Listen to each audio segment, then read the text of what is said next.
Grabe naman, pati ang isa sa mga pinakasikat na coach at trainer sa boxing na si Coach Nonoy Neri nagsalita na may panibagong ibinunyag at naging sobrang prangka sa Super Bantamweight King na si Naoya Inoue.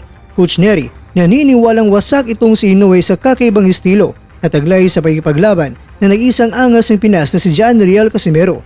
Manghapon ang sinisigaw, Casimero kontra Naoya Inoue sa Saudi Arabia.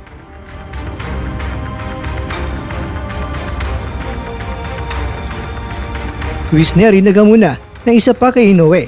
Ito po ang mga nilalaman ng ating kwentuhan. Kaya tara, kwentuhan na!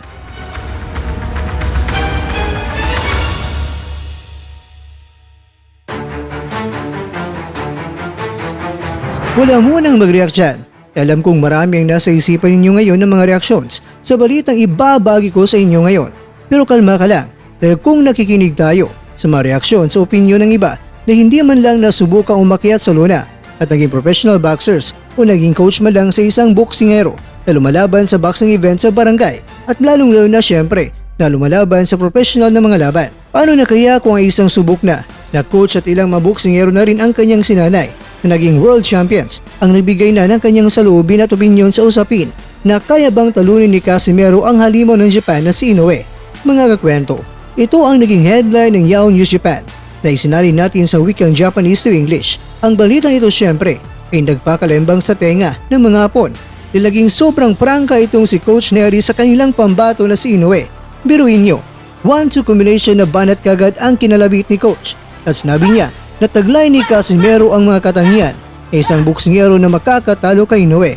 Masasabi natin talaga mga kakwento na hanggang sa ngayon ay naniniwala pa rin ang batikang coach na si Casimero pa rin ang nakikita niyang pwedeng makapagbigay ng unang talo kay Inoue. Dahil ayon sa kanya, karga-karga ni Casimero ang masandatang pantapat at tatalo sa halimaw. Ano nga ba mga kakwento ang dahilan ni Coach Neri? Well, ito ang kanyang mga dahilan. Una, sinabi niya na itong si Casimero kasi ay isang boksingero na hindi lang isang hard hitter na boksingero dahil umaapaw talaga sa kanya ang tapang at sasabihin na lang natin na walang takot magipagduelo. Pangalawa, itong si Casimero ay hindi lang ubod ng tapang dahil taglay pa niya ang katangiang super aggressive sa laban at ito ang mga katangian na wala sa mga boksingero na nakarap na ni Inoue. Pangatlo, itong si Casimero ay isang uri ng boksingero na kaya niyang lutuhin ang kalaban at naniniwala si Coach Neri na kayang lutuhin ni Casimero sa kanyang diskarte ang isipan ni Naoya Inoue sa laban. Alam naman natin mga kakwento na may pagka-unpredictable din ang diskarte nitong si Casimero at sinabi pa ni Coach Neri na itong si Inoue ay magmukhang isang mahina lang na boksingero. May tapat mo yan kay Casimero. Pero siguro mga kwento na sabi niya ito, lalo na nang bumagsak itong si Inoue sa kamay ni Neri sa round 1. Pero sa ngayon mga kwento, marami din ang nagsasabi na ang tsansa na magharap ang dalawa ay medyo palit na ng palit. Pero ayon sa Japanese media, sa ngayon kasi ay umuusbong na ang boxing sa Saudi Arabia. Kaya para sa kanila, kung sakaling gusto na ikasa ang matagal nang hinihintay na laban, Casimero kontra Inoue at gaganapin sa Saudi, ayon sa Japanese media, pwede nilang gawan ito ng paraan na may ikasa ito dahil para sa kanila, may tuturing na isang malaking laban din ito. Well mga kakwento, mayaman po ang Saudi, kaya kung sakaling magbigay ito ng malaking offer kay Inoue at Casimero para magharap nga ang dalawa, syempre sa kampo ni Casimero ay aba, kaagad kakasayan. Doon na lang tayo sa kampo ni Inoue. Pero kung malaki talaga ang perang ipapain kay Inoue, baka lalabas na ito sa kanyang lungga at sasang-ayon din ito. At ang maganda pa dito ay neutral ground ang pagdadausan ng kanilang laban. Kaya dito na magkakaalaman kung sino talaga ang karapat-dapat na tawaging hari sa Super Bantamweight Division.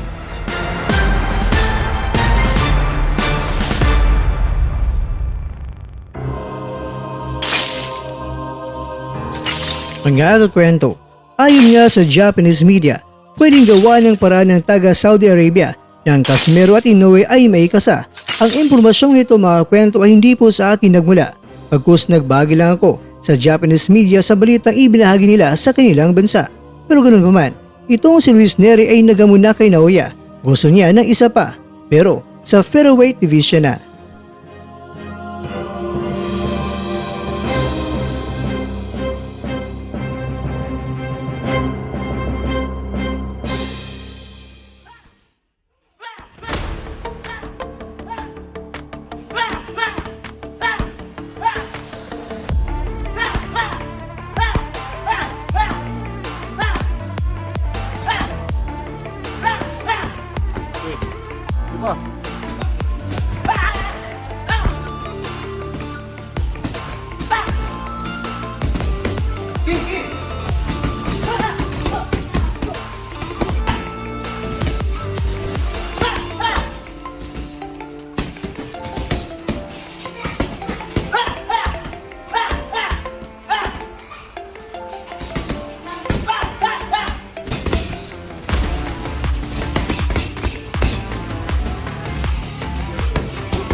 At dyan, nagtatapos ang ating kwento.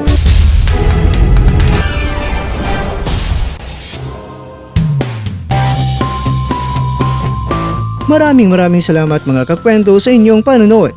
Pero baka naman mga kwento ay nagustuhan niyo po ang kwento natin ngayon. Baka pwede niyo po akong mabigyan dyan ng like, subscribe at pa-click na rin sa bell button.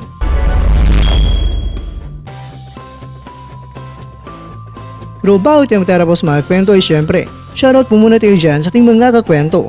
Kay kakwentong Ildefonso de Guzman, kay kakwentong Ruel Agnes, kay kakwentong John Palen, at ikaw kakwentong nanonood ngayon, shoutout sa iyo dyan.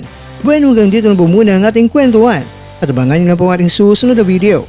At dito lang po yan sa isang channel na kung saan maaring ito'y mga kwentong di pa na kwento sa inyo.